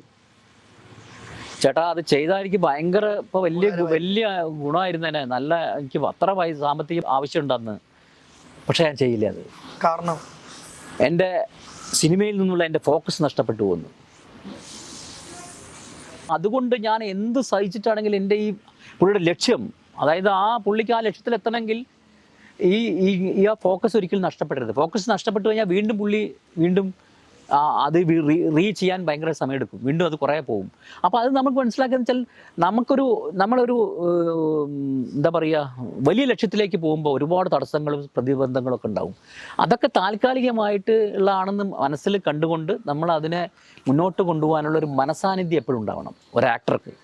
അതായത് ഇപ്പോൾ നമ്മൾ ഉദാഹരണം പറയുന്നത്, നമ്മളിപ്പോൾ സൈഡ് ചെയ്യപ്പെട്ടു എന്ന് വിചാരിക്കുക ഒരു ആക്ടർ എന്ന നിലയ്ക്ക്, നമ്മളിൽ ആ കോൺഫിഡൻസ് ഉണ്ടെങ്കിൽ, ഞാനൊരു ഒരു തർക്കമില്ലാതെ നമുക്ക് പെർഫോം ചെയ്യാൻ കഴിവുള്ള ഒരു ആക്ടറാണ് ഞാൻ എന്തെങ്കിലും വരും, എനിക്ക് വരാൻ പറ്റും, വരും, എന്നെ അംഗീകരിച്ച് അവർക്ക് പറ്റൂ എന്ന ഒരു ആത്മവിശ്വാസം ഉണ്ടാക്കാൻ നമുക്ക് പറ്റിയാൽ അത് വലിയ വിജയമാണ്. ഈ ആത്മവിശ്വാസം ഇങ്ങേർക്ക് നേരത്തെ ഉണ്ടായിരുന്നു, റോഷനുണ്ടായിരുന്നു. സ്ട്രഗിളിൽ നിന്നുകൊണ്ടൊന്നും തന്നെ എനിക്ക് ആ സിനിമ ഉണ്ടാക്കാൻ പറ്റുള്ളൂ. അത് സ്ട്രഗിൾ ചെയ്തിട്ട് തന്നെ ഉണ്ടാക്കണം. അതുണ്ടാക്കി പുള്ളി ആ വേറൊരു റേഞ്ചിലേക്ക്, നേരത്തെ ഞാൻ പറഞ്ഞ പോലെ പിന്നെ റോക്കറ്റ് പോലെ പുള്ളിയുടെ അതായത് ആ സിനിമ കഴിഞ്ഞോടുകൂടി പടങ്ങളായി, സംഭവങ്ങളായി. അപ്പോൾ അതൊക്കെ നമുക്കൊരു സന്തോഷമാണ്. എനിക്ക് ഭയങ്കര സന്തോഷമുണ്ട്, ഭയങ്കര അഭിമാനമുണ്ട്, സന്തോഷമുണ്ട്. അഭിമാനം ഉണ്ടെങ്കിൽ പോലും ഞാനത് റിവീൽ ചെയ്യാതിരിക്കുന്നത് വെച്ചാൽ എനിക്കങ്ങനെ ഒരു റിവീൽ ചെയ്യുന്ന സ്വഭാവമില്ല. ഞാനങ്ങനെ ഒരുപാട് പലരുടെയും പല കാര്യങ്ങളിലും പല വലിയ ബിൽഡിങ്ങുകളുടെയൊക്കെ ഒരു ചെറിയ കുഞ്ഞു കട്ടയൊക്കെ തുടക്കത്തിൽ വെക്കാൻ പറ്റിയ ഒരാളാണ് പറ്റിയിട്ട് പറയാനാണ് ഇനിയും കഥകളല്ലേ? കഥകൾ ഇനിയുണ്ട്. പക്ഷേ എന്നാലും നമുക്ക് വേണ്ടി പക്ഷേ ഇതെനിക്ക് ഭയങ്കര പറഞ്ഞ സ്നേഹമുള്ള എപ്പോഴും അന്നും ഇന്നും ഒരു സ്നേഹമുള്ള വ്യക്തിയാണ് റോഷൻ. അതുകൊണ്ട് എനിക്ക് സന്തോഷത്തോടെ പറയാൻ പറ്റും. എനിക്കത് അങ്ങനെ പറയാൻ പറ്റും. മൂന്നേട്ട നാടകത്തിൽ നിന്ന് തുടങ്ങുന്നു, സീരിയലിൽ വരുന്നു, സിനിമ ചെയ്യുന്നു. പൊതു പ്രേക്ഷകർ അല്ലെങ്കിൽ ഇപ്പോഴത്തെ ന്യൂ ജനറേഷൻ ആൾക്കാർ പറയുന്നത് ഓവർ ആക്ടിങ് ആണ് സീരിയൽ, എന്നും കരയിപ്പിച്ചുകൊണ്ടിരിക്കുന്നു, ഒരേ പാറ്റേൺ ആണ്. സീരിയലിൽ അഭിനയിക്കുന്ന ഒരു വ്യക്തിക്ക് സിനിമ കിട്ടത്തില്ല. എന്താണ് ഈ നിമിഷം പറയാനുള്ളത് അതിനെപ്പറ്റി? പ്രേക്ഷകർ പറഞ്ഞ ആ കമൻറ്റിലൊന്നും വലിയ അഭിപ്രായ വ്യത്യാസമൊന്നുമില്ല. കാരണം ടെലിവിഷനിൽ ഇപ്പോഴും ഈ അതിപ്രസരമുണ്ട് ഈ ഓവർ ആക്ടിങ്ങിൻ്റെ. അതിന് ഈ ഉണ്ടാക്കുന്ന ആളുകൾ അല്ലെങ്കിൽ അതിനെ നിയന്ത്രിക്കുന്ന ആളുകൾ പറയുന്നത് അത്രയും വേണം, ആ ഡ്രാമ ഉണ്ടെങ്കിലേ വർക്കൗട്ട് ആവുള്ളൂ എന്നാണ്. ഡ്രാമ എന്ന് പറയുന്നത് ശരിക്ക് അതല്ല ഡ്രാമ എന്ന് പറയുന്നത്. ഡ്രാമ അതിനൊരു ഇമോഷണൽ കണ്ടൻറ്റ് നമ്മൾ കൊടുക്കുക എന്നുള്ളതാണ്. അല്ലാതെ നമുക്കതിനെ ഭയങ്കരമായി ഓവറായിട്ട് ചെയ്യേണ്ട കാര്യമൊന്നുമില്ല. പക്ഷേ ടെലിവിഷനിൽ അങ്ങനെ നിൽക്കുന്നു എന്നുള്ളതാണ്. ഇതിൻ്റെ നേതൃസ്ഥാനത്ത് നിൽക്കുന്ന ആളുകളൊക്കെ അങ്ങനെയാണ് അതിനെ വിശ്വസിക്കുന്നതും അതിനെ അങ്ങനെയാണ് പ്രൊമോട്ട് ചെയ്യുന്നതും. അപ്പോൾ പിന്നെ പലർക്കും അങ്ങനെ ചെയ്യേണ്ടി വരും. പക്ഷേ ശരിക്കും അത് ആവശ്യമുള്ള കാര്യമാണെന്ന് വെച്ചാൽ പ്രേക്ഷകനെ ഇത് പ്രേക്ഷകനാണ് ചോദ്യം ചോദിക്കണേ, പ്രേക്ഷകൻ തന്നെയാണ് ഇതിനൊക്കെ വളം വെച്ച് കൊടുക്കുന്നത്. അത് വളം കൊടുക്കുക വെച്ചാൽ അങ്ങനെയുള്ള, അതായത് ഇങ്ങനെ ഓവർ മെലോ ഡ്രാമാറ്റിക് ആയിട്ടുള്ള പ്രോജക്റ്റുകളും സന്ദർഭങ്ങളും ഒക്കെ അവർ ഭയങ്കരമായിട്ട് കാണുകയും അതിനെ പ്രോത്സാഹിപ്പിച്ചില്ലെങ്കിൽ അവർ സ്ഥിരമായിട്ട് ഇത് കാണുന്നു. അപ്പോൾ കാണുമ്പോൾ ഇതിൻ്റെ TRP റേറ്റിംഗ് കൂടും. TRP റേറ്റിംഗ് കൂടുമ്പോൾ ചാനലിനെ സംബന്ധിച്ച് TRP റേറ്റിംഗ് ഉണ്ടാവണം, അല്ലാതെ മുന്നോട്ട് കൊണ്ടുപോകാൻ പറ്റില്ല. അപ്പോൾ അതെന്താ അങ്ങനത്തെ, അപ്പോൾ ഇത്തരം മുഹൂർത്തങ്ങളാണ് ഇങ്ങനെയുള്ള മുഹൂർത്തങ്ങളിലാണ് TRP റേറ്റിംഗ് ഉണ്ടാകുന്നത്. അപ്പോൾ അതിനെ പ്രോത്സാഹിപ്പിക്കും. അപ്പോൾ ശരിക്കും പറഞ്ഞാൽ ഈ ചാനലോ ഇതിൻ്റെ ഉണ്ടാക്കുന്ന ആളുകൾ, സംവിധായകനോ പ്രൊഡ്യൂസറോ ഒന്നും അല്ല ശരിക്കും ഇതിൻ്റെ ഒരു പ്രധാന പ്രതിസ്ഥാനത്ത് നിർത്തേണ്ട ആൾക്കാർ. കാരണം അങ്ങനെയുള്ള സാധനങ്ങളല്ല ഞങ്ങൾക്ക് വേണ്ടെന്ന് പ്രേക്ഷകൻ ഒരു നിമിഷം ചിന്തിക്കുകയും പറയുകയും ചെയ്താൽ ഇതെല്ലാം മാറ്റപ്പെടും. അപ്പോൾ ഇതിൻ്റെ കൺട്രോൾ മുഴുവൻ അവരുടെ കയ്യിലാണ്. പ്രേക്ഷകനാണ് ഇത് എന്ത് വേണം തീരുമാനിക്കുന്നത്. അതെ. അപ്പോൾ പിന്നെ അങ്ങനെ ചോദ്യം ചോദിക്കുന്ന പ്രേക്ഷകനോട് തന്നെ ചോദിക്കണം, നമുക്കിത് വേണോ വേണ്ടേ എന്നുള്ളത്. അപ്പോൾ അതിലിപ്പോൾ നമുക്ക് ശരിക്കും ഒരു ആക്ടർ നിലയ്ക്ക് എനിക്ക് അത്രേ ഉത്തരം പറയാൻ പറ്റില്ല. കാരണം അവരാണ് ശരിക്കും തീരുമാനിക്കുന്നത്, അവർ തന്നെയാണ് തീരുമാനിക്കുന്നത്. കാരണം അവർക്ക് അങ്ങനെയുള്ള, ഇപ്പോൾ ഞാൻ ചോദിക്കട്ടെ, വളരെ സട്ടിലായിട്ടുള്ള കഥാസന്ദർഭങ്ങളുടെ വളരെ നല്ല മനോഹരമായിട്ട് എന്താ പറയുക, ഒരു സിനിമ കാണുന്ന ഒരു എഫക്റ്റോട് കൂടി ഒരു സീരിയൽ വന്നാൽ ആ സീരിയലിനെ 2 കൈ നീട്ടി സ്വീകരിച്ചാൽ മാത്രമേ അത്തരം സീരിയലുകൾ വീണ്ടും സൃഷ്ടിക്കപ്പെട്ടുള്ളൂടെ. അല്ലാതെ നമ്മൾ ഇപ്പോൾ എല്ലാവരും പറയുന്നുണ്ട്, ഇപ്പോൾ സീരിയൽ തുറന്നാൽ അവിഹിതമാണ് എന്ന് പറയുന്നത്, കരച്ചിലാണ്, അവിഹിതം എന്നുള്ള വാക്കും പറയും. ഈ അവിഹിതത്തെ പ്രോത്സാഹിപ്പിക്കുന്നതുകൊണ്ടാണ്, അല്ലെങ്കിൽ അത് കാണുന്നതുകൊണ്ടാണ് അത് വീണ്ടും ഉണ്ടാക്കാനുള്ള പ്രവണത ഇവർക്ക് ഉണ്ടാവുന്നത്. അതല്ല, അത് ഇങ്ങനെയുള്ള സാധനങ്ങളൊന്നും വീട്ടിൽ വെക്കാൻ പറ്റില്ല. കുഞ്ഞുങ്ങളും എല്ലാവരും കൂടി ഇരുന്ന് ഫാമിലി ആയിട്ട് കാണണമല്ലേ, ഞങ്ങൾ ഇത് കാണുന്നില്ല ഇന്ന് 4 പേര് പറഞ്ഞാൽ മാറ്റി ചിന്തിക്കും. അപ്പോൾ അതുകൊണ്ട് ഞാനൊരു ബ്ലെയിം ചെയ്യണതിൽ അർത്ഥമില്ല. അത് എല്ലാവരും പരസ്പരം ഇപ്പോൾ അങ്ങനെ ഒരു മിസ്റ്റേക്ക് ഉണ്ടായിട്ടുണ്ട്, അല്ലെങ്കിൽ അങ്ങനെ ഒരു പരാതി ഉണ്ടെങ്കിൽ ആ പരാതിക്ക് എല്ലാവർക്കും പങ്കുണ്ട്. അതിൽ അങ്ങനെ ആർക്കും ഒഴിഞ്ഞു മാറാനൊന്നും പറ്റില്ല. പ്രേക്ഷകർ അങ്ങനെ അല്ല, ഞങ്ങളിത് ഭയങ്കര മോശമാണെന്ന് അങ്ങനെ പറയാൻ പറ്റില്ല. പ്രേക്ഷകനും അതിൽ പങ്കുണ്ട്. മൂഞ്ചേട്ടൻ്റെ അഭിനയ ജീവിതത്തിൽ നാടകങ്ങൾ എത്രമാത്രം ഗുണം ചെയ്തിട്ടുണ്ട്? നാടകം ശരിക്കും പറഞ്ഞാൽ, നാടകം എന്ന് പറയുന്നത് ശരിക്ക് അതിനൊരു വളരെ കൈയടക്കത്തോടെ ചെയ്യേണ്ട ഒരു സാധനമാണ്. അതെന്ന് വെച്ചാൽ അങ്ങനെ നമ്മളെന്ന് വെച്ചാൽ ഒരു സാധനം പ്രാക്ടീസ് ചെയ്ത് എത്രയോ കാലം അതിന് റിഹേഴ്സൽ ചെയ്ത് തട്ടിലങ്ങ് കയറി കഴിഞ്ഞാൽ റീടേക്ക് ഇല്ലാത്ത സാധനമാണ്. റീടേക്ക് ഇല്ല. ഒരു തെറ്റ് പറ്റിയാൽ ഇംപ്രവൈസ് ചെയ്ത് ആ തെറ്റിനെ എങ്ങനെയെങ്കിലും നമ്മുടെ അപ്പത്തെ ഭാവനയ്ക്കനുസരിച്ചും ഇംപ്രവൈസേഷൻ അനുസരിച്ചും അതിനെ മാറ്റിയെടുക്കുക എന്നല്ലാതെ കട്ടനിട്ടിട്ട് വീണ്ടും ചെയ്യാൻ പറ്റില്ലല്ലോ. ഞങ്ങൾ ഒന്നുകൂടി ചെയ്യാം എന്ന് പറയാൻ പറ്റില്ലല്ലോ. ജനങ്ങൾ കണ്ടുകൊണ്ടിരിക്കുകയാണ്, അത് റിയലാണ്. അതായത് അപ്പം തന്നെ അതിൻ്റെ പ്രേക്ഷകന് അപ്പം തന്നെ റിസൾട്ട് തന്നുകൊണ്ടിരിക്കുകയാണ്. മോശമാണെങ്കിൽ കൂവാൻ സാധ്യതയുണ്ട്, നല്ലതാണെങ്കിൽ കൈയടിക്കാൻ സാധ്യതയുണ്ട്. അപ്പോൾ ആ വൈകാരിക നിമിഷങ്ങളിൽ ഭയങ്കരമായിട്ട് നമുക്ക് എപ്പോൾ വേണമെങ്കിലും എന്ത് വേണമെങ്കിലും സംഭവിക്കാം. അങ്ങനത്തെ ഒരു ലെവലാണ് ഈ നാടകം. അപ്പം നാടകം ചെയ്യുന്ന പറയുന്നത് ഭയങ്കരമായ ഒരു നല്ല ബുദ്ധിമുട്ടുള്ള പരിപാടിയാണ് ശരിക്കും പറഞ്ഞാൽ. ശരിയായ രീതിയിൽ പറഞ്ഞു ഞാൻ ഉദ്ദേശിക്കുന്നത് റിയൽ ആയിട്ടുള്ള നാടകങ്ങളാണ്. അല്ല, അപ്പോൾ നമ്മുടെ കച്ചവട നാടകം എന്ന് പറഞ്ഞാൽ നമ്മളിപ്പോൾ ഇങ്ങനെ ഒരു വെറുതെ ഡയലോഗ് പറഞ്ഞ് അങ്ങനെ ഒരു മൈക്കിന് മുന്നിൽ നിന്ന് നിൽക്കുന്ന നാടകം ചെയ്യുന്നതിൻ്റെ അല്ല ഞാൻ പറയുന്നത്. വളരെ പ്രൊഫഷണൽ ആയിട്ടുള്ള, വളരെ പ്രൊഫഷണൽ എന്ന് ഉദ്ദേശിക്കുന്ന പറയുമ്പോൾ ഉടനെ ആൾക്കാർ ഓർക്കുക ഈ പൂരപ്പറമ്പിലൊക്കെ ചെയ്യുന്ന അങ്ങനത്തെ ഒരു അതല്ല ഞാൻ ഉദ്ദേശിച്ചത്. നമ്മൾ സാധാരണ ചെയ്യുമ്പോൾ ഈ നമുക്ക് ഒരു ശരിയായ രീതിയിൽ ഒരു പ്രൊഫഷണലിസം കീപ്പ് ചെയ്യുന്ന നാടകം എവിടെ കളിക്കണം, എന്തിനു വേണ്ടി കളിക്കണം, എന്ത് തരത്തിലുള്ള സ്ക്രിപ്റ്റ് എടുക്കണം, ഏത് തരത്തിലുള്ള പ്രേക്ഷകരായിരിക്കണം, അതെല്ലാം ചിന്തിച്ചുകൊണ്ടാണ് നമ്മളൊരു നാടകം ഏത് നാടകം ചെയ്യണം തീരുമാനിക്കുന്നത്. അപ്പോൾ നാടകം എന്നെ വെച്ചാൽ ഡ്രാമ സ്കൂളിൽ ഞാൻ പഠിച്ചിറങ്ങിയപ്പോഴൊക്കെ ഞാൻ ശരിക്കും പറഞ്ഞാൽ എന്നോട് പലരും ചോദിച്ചു എന്താണ് അവിടെ പഠിച്ച് കിട്ടിയതെന്ന് ചോദിച്ചു. ഞാൻ പറഞ്ഞു എനിക്ക് അവിടെ നിന്ന് ഫൗണ്ടേഷൻ കിട്ടിയിരുന്നു. നടൻ എന്ന നിലയ്ക്ക് ഒരു കലാകാരൻ, നടൻ എന്ന നിലയ്ക്കെന്ന് പറയില്ല, കലാകാരൻ എന്ന നിലയ്ക്ക്. നടൻ എന്നെല്ലാം പറയാൻ പറ്റില്ല, കാരണം നമ്മളെല്ലാം പഠിക്കുന്നുണ്ട് അവിടെ. എന്നിട്ട് സ്പെഷ്യലൈസ് ചെയ്യുകയാണ് നടൻ എന്നുള്ള നിലയ്ക്ക്, അല്ലെങ്കിൽ ഡയറക്ടർ നിലയ്ക്ക് സ്പെഷ്യലൈസ് ചെയ്യുകയാണ് ചെയ്യുന്നത്. അപ്പോൾ ഡ്രാമ സ്കൂളിൽ പഠിച്ചിറങ്ങിയതുകൊണ്ട് എനിക്ക് കിട്ടിയ, ഞാൻ വ്യക്തിപരമായിട്ടൊരു സ്റ്റുഡൻ്റ് എന്ന നിലയ്ക്ക് ഞാൻ ഡ്രാമ സ്കൂളിൽ എനിക്ക് എന്ത് കിട്ടിയെന്ന് ചോദിച്ചാൽ ഞാൻ പറയും ഞാനൊരു കലാകാരനായി ജീവിതം മുന്നോട്ട് കൊണ്ടുപോകാനുള്ളൊരു അടിസ്ഥാനം എനിക്ക് അവിടെ നിന്ന് കിട്ടിയെന്നുള്ളൂ. അടിസ്ഥാനം അവിടെ ഞാൻ നടനായെന്ന് പറയുന്നില്ല, നടനൊക്കെ ആവണതിന് ശേഷം അതിന് ശേഷം പിന്നെ ഞാൻ രാഗി ഇപ്പോഴും അതിനുള്ള ശ്രമം നടന്നുകൊണ്ടിരിക്കുകയാണ്. ഇപ്പോഴും ഈ ഞങ്ങളവിടെ പഠിക്കുമ്പോൾ പറയുന്നൊരു കാര്യമുണ്ട്, രണ്ട് കാര്യത്തെക്കുറിച്ച് പറയും. അതായത് ആക്ടേഴ്സ് പ്രിപ്പറേഷനും ക്യാരക്ടർ പ്രിപ്പറേഷൻ എന്ന് പറയും. രണ്ട് ആക്ടേഴ്സ് പ്രിപ്പറേഷൻ എന്ന് പറഞ്ഞാൽ ഒരു നല്ല നടനാവാൻ വേണ്ടി അയാൾ നിരന്തരം നടത്തുന്ന അയാളുടെ ശ്രമങ്ങൾ, അതിനാണ് ആക്ടേഴ്സ് പ്രിപ്പറേഷൻ എന്ന് പറയുന്നത്. നിരന്തരം അതിന് വേണ്ടിയിട്ടുള്ള അയാളുടെ പരിശ്രമങ്ങളെയാണ് നമ്മൾ എളുപ്പത്തിൽ ആക്ടേഴ്സ് പ്രിപ്പറേഷൻ എന്ന് പറയുന്നത്. ക്യാരക്ടർ പ്രിപ്പറേഷൻ എന്ന് പറഞ്ഞാൽ ഒരു പ്രത്യേക കഥാപാത്രത്തിന് വേണ്ടിയിട്ട് അയാൾ അനുശാസിക്കുക, അല്ലെങ്കിൽ അതിന് വേണ്ടിയിട്ട് അയാൾ ചെയ്യുന്ന, ഇപ്പോൾ ഉദാഹരണം പറയുകയാണെന്ന് വെച്ചാൽ ഒരു മേള വിദ്വാനായിട്ട് അഭിനയിക്കണം. അപ്പോൾ അയാൾ ആ മേളം പഠിക്കാൻ വേണ്ടി പോകുന്നു, അല്ലെങ്കിൽ ചെണ്ട പഠിക്കാൻ പോകണം, അല്ലെങ്കിൽ മൃദംഗം പഠിക്കാൻ പോകണം. അങ്ങനെ എന്നാലല്ലേ നന്നായിട്ട് അയാൾ അഭിനയിക്കാൻ പറ്റുള്ളൂ. അങ്ങനെ ഒരു പ്രത്യേക കഥാപാത്രത്തിന് വേണ്ടി അയാൾ നടത്തുന്ന ശിക്ഷണമാണ്, അതിനെയാണ് നമ്മൾ ക്യാരക്ടർ പ്രിപ്പറേഷൻ എന്ന് പറയുന്നത്. മറ്റത് ആക്ടേഴ്സ് പ്രിപ്പറേഷൻ. ഈ ആക്ടേഴ്സ് പ്രിപ്പറേഷൻ എന്ന് പറയുന്ന സാധനം ശരിക്കും ഒരു നടൻ ജീവിതകാലം മുഴുവൻ ചെയ്യേണ്ടതാണ്. അതായത് ഒരു നല്ല നടൻ, അതിനൊരു ഫുൾ സ്റ്റോപ്പ് ഇല്ല, എപ്പോഴും ചെയ്തുകൊണ്ടിരിക്കണം. ഒരു നല്ല നടനാവാൻ വേണ്ടി അയാൾ നിരന്തരമായ പരിശ്രമങ്ങൾ നമ്മൾ നടത്തുമ്പോഴാണ് അയാൾ ഓരോ ദിവസവും അയാൾ നന്നായി ഓരോ ദിവസം. അത് നമ്മൾക്കിപ്പോൾ അങ്ങനെ ചെയ്യുന്ന ആൾക്കാരെ ശ്രദ്ധിച്ച് നോക്കി അറിയാൻ പറ്റും. നമ്മൾ വളരെ അവർ ഓരോ പ്രോജക്റ്റുകളും മെച്ചപ്പെട്ട് കൊണ്ടുവന്നിരിക്കണം. അത് ഇതിൻ്റെ ഒരു ശരിക്കും പറയാച്ചാൽ അവർക്ക് അറിഞ്ഞോ അറിയാതെ അവർ നിരന്തരമായി ഈ പ്രയത്നം ചെയ്യുന്നുണ്ട്. ഇപ്പോൾ ഉദാഹരണം പറയുകയാണെങ്കിൽ നമുക്കെപ്പോഴും നല്ല ബോഡി നല്ല ഫ്ലെക്സിബിൾ ആയിരിക്കുന്ന ഒരു ആവശ്യമാണ് ഒരു ആക്ടർക്ക്. പ്രാധാന്യമുണ്ടോ? ബോഡിക്ക് വളരെയധികം പ്രാധാന്യമുണ്ട്. കാരണം വെച്ചാൽ ഇപ്പം നമ്മൾ ഓരോരുത്തരെയും ഇപ്പോൾ ഒരു പെയിൻറ്റർ മാധ്യമം എന്താണെന്ന് ചോദിച്ചാൽ അയാൾ പറയും ക്യാൻവാസ്. അയാൾ ക്യാൻവാസിലാണ് അയാൾ എഴുതുന്നത് അല്ലെങ്കിൽ വരയ്ക്കുന്നത്.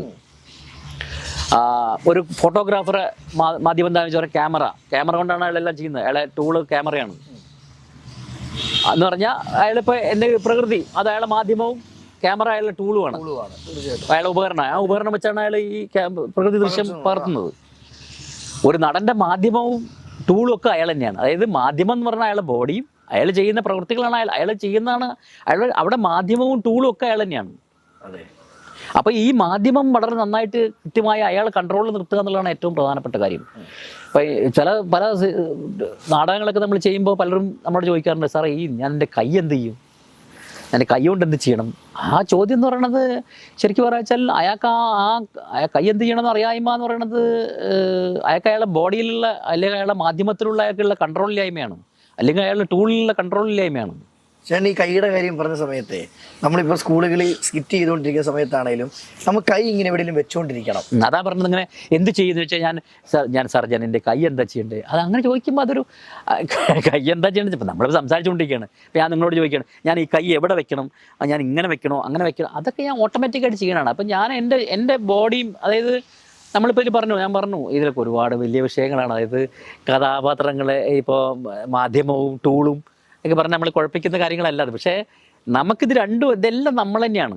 അത് നമുക്ക് വേറെ മാധ്യമം എന്ന് പറഞ്ഞ സാധനം ഇല്ല, നമ്മൾ തന്നെയാണ് എല്ലാം. അതായത് ഇയാളുടെ ഈ ബോഡി മൈൻഡ് വോയിസ് എന്ന് പറഞ്ഞ അയാളുടെ 3 കാര്യങ്ങൾ അയാളുടെ കൺട്രോളിൽ കൊണ്ടുവരിക എന്നുള്ളതാണ് നടൻ ചെയ്യേണ്ട ഏറ്റവും വലിയ കാര്യം. അപ്പം നല്ല ശബ്ദം ആയിക്കൊള്ളണമെന്നില്ല. നമ്മൾ ജനിക്കുമ്പോൾ നല്ല ശബ്ദത്തോടെ ജനിക്കുന്ന ആൾക്കാരായിരിക്കും. അല്ലെങ്കിൽ നമുക്കൊരു പ്രായപൂർത്തിയാകുമ്പോഴും നമുക്ക് ശബ്ദം നല്ലതാവണമെന്നില്ല. ഫീബിൾ വോയിസ് ആവാം, നല്ല വോയിസ് ആവാം, റഫ് വോയിസ് ആവാം, പല വോയിസ് ആവാം. പക്ഷെ ആ വോയിസിൽ കൺട്രോൾ ഉണ്ടാവുക എന്നുള്ളതാണ് അയാളെ ഏറ്റവും വലിയ പ്രധാനമായ കാര്യം. ബോഡി നമുക്ക് നല്ല ഫ്ലെക്സിബിൾ, ഏത് തരത്തിലുള്ള ബോഡി ആയിക്കോട്ടെ, മെലിഞ്ഞതോ തടിച്ചതോ എന്തു വേണേ ആവാം. പക്ഷേ ആ ബോഡി നല്ല ഫ്ലെക്സിബിൾ ആണെങ്കിൽ ആ ബോഡി വെച്ച് അയാൾ എന്തും ചെയ്യും.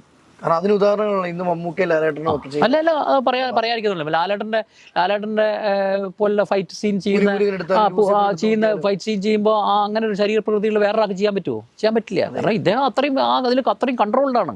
സ്വന്തം ശരീരത്തിനെ എങ്ങനെ വേണമെങ്കിൽ ഉപയോഗിക്കാൻ രീതിയിൽ കൺട്രോളിലാണ് പുള്ളിയുടെ. അതാണ്. അപ്പോൾ ലാലേട്ടനൊക്കെ പോലെ അപ്പോൾ അവർ ലെജൻസിനെ കുറിച്ച് നമ്മൾ സംസാരിക്കാൻ, നമ്മൾ ലാലേട്ടനെയും മമ്മൂക്കയെ കുറിച്ച് സംസാരിക്കാൻ നമ്മൾ സംസാരിക്കേണ്ട കാര്യങ്ങൾ എല്ലാ ആൾക്കാർക്ക് അറിയപ്പെടുന്ന സംഭവമാണ് പറയാം. പക്ഷേ അതുകൊണ്ടാണ് അവരുടെ ഈ voice and body, mind and voice എന്ന് പറഞ്ഞാൽ ഈ 3 കാര്യത്തിൽ അവരുടെ കൺട്രോളിലാണ് ഇതെല്ലാം. അപ്പോൾ അവർക്ക് അതിന് ലാലേട്ടനൊക്കെ മമ്മൂക്കയുടെ വോയിസ് പറയുമ്പോൾ തന്നെ മമ്മൂക്ക ചില വോയിസ് ആ മോഡുലേഷനും ആ വോയിസിൻ്റെ കൺട്രോളൊക്കെ നമുക്ക് എങ്ങനെയത് ഇങ്ങനെ കൺട്രോൾ ചെയ്യാൻ പറ്റുമെന്ന് പറഞ്ഞപ്പോൾ വടക്കം വീര അതിലെ ചന്തുവിൻ്റെ ഡയലോഗൊക്കെ ആൾക്കാർ എടുത്തത് അമ്മാനമാണെന്ന് അറിയാമല്ലോ. കാരണം വെച്ചാൽ എങ്ങനെയാണത് ഇദ്ദേഹം ഇത്രയും മോഡുലേഷനോട് പറയാൻ പറ്റുക? അത്രയും കൺട്രോളുണ്ട് അദ്ദേഹത്തിന്, അത്രയും കൺട്രോളുണ്ട് തൻ്റെ ഈ വോയിസ് ആൻഡ് വോയിസിലൊക്കെ അത്രയും കൺട്രോളുകൊണ്ടാണ്. ഒരു ആക്ടർ ആകണമെങ്കിൽ അഭിനയം പഠിക്കണം, അല്ലെ അഭിനയ ക്ലാസ്സുകളിൽ പങ്കെടുക്കണോ?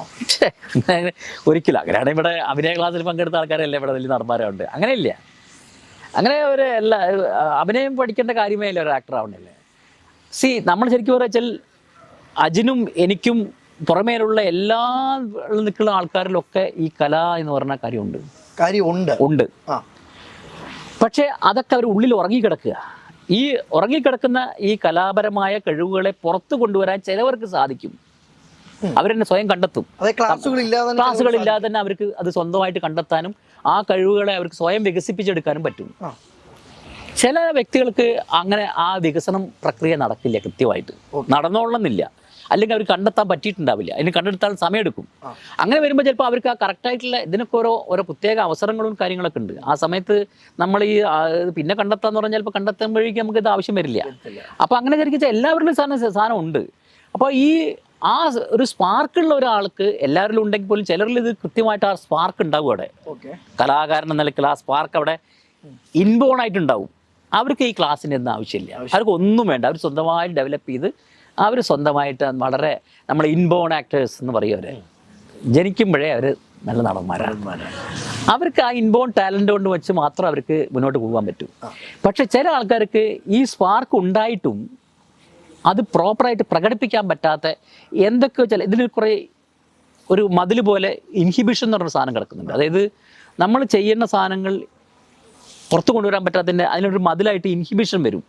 ഇൻഹിബിഷൻ നമ്മളതിനൊരു മതിൽ പോലെയാണ് നമ്മൾ പറയുക. നമുക്ക് എങ്ങനെയാണ് ചെയ്യേണ്ടതെന്നുള്ളൊരു അങ്ങനെ കട്ട് ചെയ്യും. അത് നമ്മൾ ആ കഴിവുകളെ പുറത്തു കൊണ്ടുവരാൻ പറ്റാതെ വരും. അപ്പോൾ അതുകൊണ്ട് വെച്ചാൽ അവർ ഫെഡപ്പ് ആവുക, അല്ലെങ്കിൽ അവർക്കത് ആ കോൺഫിഡൻസ് ലഭിക്കില്ല. ഇത് ആക്ടർക്കൊരു കോൺഫിഡൻസ് ഉണ്ട്. അതായത് നമുക്ക് ചെയ്യുന്ന സാധനം നമ്മളാദ്യം വിശ്വസിച്ച് നമുക്കത് പൂർണ്ണമായിട്ട് ചെയ്യാൻ പറ്റുന്നുള്ള കോൺഫിഡൻസ്, അഹംബോധം, അഹംഭാവമല്ല. അഹംഭാവം വന്നാൽ തീർന്നു, പിന്നെ ഒന്നിനും കൊള്ളില്ല. അഹംബോധം, എനിക്കത് ചെയ്യാൻ പറ്റും, ഞാൻ ചെയ്യും, ഞാനത് ആ ഒരു ക്യാരക്ടർ എനിക്ക് ഗംഭീരമായിട്ട് ചെയ്യാൻ പറ്റുന്നുള്ള ആ ബോധം വരണം, ആ കോൺഫിഡൻസ് വരണമെങ്കിൽ അവർക്ക് ഈ തല്ലിൽ ഉറങ്ങിക്കിടക്കുന്ന ഈ സാധനങ്ങളൊക്കെ ഉണർന്ന് അവരൊക്കെ ഉഷാറായിട്ട് നിന്നാലേ അത് ചെയ്യാൻ പറ്റുള്ളൂ. അപ്പം അങ്ങനെ എല്ലാവർക്കും അത് ഈ പറഞ്ഞ എല്ലാവരും ഇൻബോൺ ആക്ടേഴ്സ് ആയിരിക്കില്ല. ഈ കഴിവുണ്ടാവും ഉള്ളിൽ, പക്ഷെ അതൊന്നും പുറത്തു വരില്ല, അതൊക്കെ അങ്ങനെ മൂടിക്കിടക്കും. അങ്ങനെ മൂടിക്കിടക്കുന്ന ഈ കഴിവുള്ള മൂടിക്കിടക്കുന്ന ആളുകൾ ഒരു പരിശീലന കളരിയിലോ അല്ലെങ്കിൽ ഇതുപോലെ നല്ല ഇൻസ്റ്റിറ്റ്യൂട്ടുകളിൽ, നല്ല പരിശീലന ഇൻസ്റ്റിറ്റ്യൂട്ട് ഇതുപോലെ ഞാൻ പറയുന്നത്, നല്ല പരിശീലനം ലഭിക്കുകയാണെങ്കിൽ അവർ ഗ്രേറ്റ് ആക്ടേഴ്സായി മാറും. അങ്ങനെ നമ്മുടെ മലയാള സിനിമയിൽ തന്നെ ഉണ്ട്. അങ്ങനെ മലയാള സിനിമയിൽ ഉണ്ടല്ലോ. അതായത് ഇപ്പോൾ ഒരു ഉദാഹരണമാണ് അദ്ദേഹം. വേറെ ഇന്ത്യൻ സിനിമയിൽ ധാരാളം ആൾക്കാരുണ്ട്. നമ്മുടെ മലയാളത്തിൽ എളുപ്പം പറയാമെന്ന് വെച്ചാൽ ഇപ്പോൾ ഫഹദിൻ്റെ ആദ്യകാല സിനിമ, അദ്ദേഹത്തിൻ്റെ തന്നെ ഫാദർ ചെയ്തിട്ടുള്ള സിനിമ ഏതായാലും അത്ര ഹിറ്റ് മേക്കർ എന്നറിയപ്പെടുന്ന ഫാസിൽ സാർ ചെയ്ത അദ്ദേഹത്തിനെ വെച്ച സിനിമ വിജയിച്ചില്ല. അതിൽ അദ്ദേഹത്തിൻ്റെ പെർഫോമൻസ്, ഔട്ട്സ്റ്റാൻഡിങ് പെർഫോമൻസ് എന്ന് ആർക്കും പറയാൻ പറ്റില്ല. പക്ഷേ രണ്ടാം വരവ് വന്ന് പുള്ളി ബോൺ ആക്ടറാണ്. പക്ഷേ പുള്ളിക്ക് പുള്ളിയുടെ കഴിവുകളെ പുറത്ത് കൊണ്ടുവരേണ്ടത് എങ്ങനെയാണ് എന്നുള്ളത് ഒരു ചെറിയ പരിശീലനം പുള്ളിക്ക് ലഭിച്ചിരിക്കും ആ ഇൻസ്റ്റിറ്റ്യൂട്ടിൽ. പുള്ളി പോയി പുറത്ത് ഇന്ത്യക്ക് വെളിയിൽ പോയിട്ടാണ് പഠിച്ചത്. തോന്നിയിട്ടുണ്ടാണല്ലോ പോയി വന്ന് രണ്ടാം വരവ് എന്തായിരുന്നു? അതൊരു ഞെട്ടിച്ചു. അതാണ് ആ ഞെട്ടിക്കൽ പുള്ളിക്ക് അത് ആ പരിശീലനം ലഭിച്ചതിൽ നിന്ന് പുള്ളിയുടെ കഴിവുകളെ എങ്ങനെ യൂട്ടിലൈസ് ചെയ്യണം, പുള്ളിയുടെ ആ പ്ലസ് പോയിന്റ്സിനെയൊക്കെ എങ്ങനെ യൂട്ടിലൈസ് ചെയ്യണമെന്ന് വ്യക്തമായ പുള്ളിക്ക് ബോധം ഉണ്ടായി. അതുകൊണ്ട് പുള്ളി അങ്ങ് കൊത്തി കയറുകയായിരുന്നു. പിന്നെ പുള്ളിയുടെ പെർഫോമൻസിനെ ഒരാൾക്കും ആ പഴയത് പുള്ളി തന്നെയാണോ ഇത് ചെയ്തെന്ന് ആലോചിക്കുന്ന ലെവലിലുള്ള പെർഫോമൻസ് ആയിരുന്നു. അങ്ങനെയാണ്. ആദ്യം ചെയ്ത അത് പുള്ളി തന്നെ ആയിരുന്നോ എന്ന് ചോദിക്കുന്ന ആ ലെവലിലെ പുള്ളി ചേഞ്ച് ഉണ്ടാക്കി കളഞ്ഞു. കാരണം കണ്ണുകളിൽ തന്നെ അവിടെയാണ് അങ്ങനെയുള്ള സ്ഥലത്താണ് ഈ പരിശീലനത്തിൻ്റെ ആവശ്യം. പരിശീലനം ഉണ്ടെങ്കിൽ നന്നായിരിക്കും. മറ്റത് ചിലപ്പോൾ നമുക്കിപ്പോൾ പരിശീലനമില്ലാതെ ചിലപ്പോൾ നല്ല കഴിവുള്ള ഒരാളായിരിക്കും, പക്ഷെ അയാൾക്ക് പരിശീലനം ലഭിക്കാത്തതുകൊണ്ട് അയാൾ ആ പ്രോപ്പറായിട്ടുള്ള അയാളുടെ കഴിവുകളെ എങ്ങനെ കൊണ്ടുവരണമെന്ന് അറിയായ്മയിൽ നിന്നും ചിലപ്പോൾ അയാൾ പിന്നോട്ട് പോയേക്കാം. ഇൻബോൺ ആക്ടേഴ്സിന് ഇതൊന്നും പ്രശ്നമല്ല. അപ്പോൾ ഇൻബോൺ ആക്ടേഴ്സ് ആവുക എന്ന് പറയുന്നത് ഭാഗ്യമാണ്. മനസ്സിലായി. ഇൻബോൺ ആക്ടേഴ്സ് ഒരുപാടുണ്ടല്ലോ മലയാള സിനിമയിൽ തന്നെ നിറയെ ഇൻബോൺ ആക്ടേഴ്സേ ഉള്ളൂ. ഇൻബോൺ ആക്ടേഴ്സ് ഒരുപാടുണ്ട്. അപ്പോൾ അവർക്കിതൊന്നും ബാധകമല്ല. അവരെ സംബന്ധിച്ച് അപ്പോൾ അതിന് ഞങ്ങൾക്ക് പഠിപ്പിക്കുമ്പോൾ ഞാൻ ക്ലാസ് പഠിക്കുമ്പോൾ എപ്പോഴും പറയുന്നൊരു ഒരു കഥയാണത്. അത് സ്റ്റോറിയാണ്. അത് ആൾക്കാർക്ക് അത് ചിന്തിക്കേണ്ട ഒരു സ്റ്റോറിയാണ്. കാരണം ഈ പഴയ ഷേക്സ്പിയറിയൻ കാലഘട്ടത്തിൽ ഷേക്സ്പിയർ നാടകങ്ങൾ യൂറോപ്പിൽ കളിച്ചുകൊണ്ടിരുന്ന സമയത്ത് അവിടെ 2 നടന്മാരുണ്ടായിരുന്നു, ഭയങ്കര ഷേക്സ്പിയറിയൻ കഥാപാത്രങ്ങളിലൂടെ പ്രശസ്തരായ 2 നടന്മാർ ആ കാലഘട്ടത്തിൽ.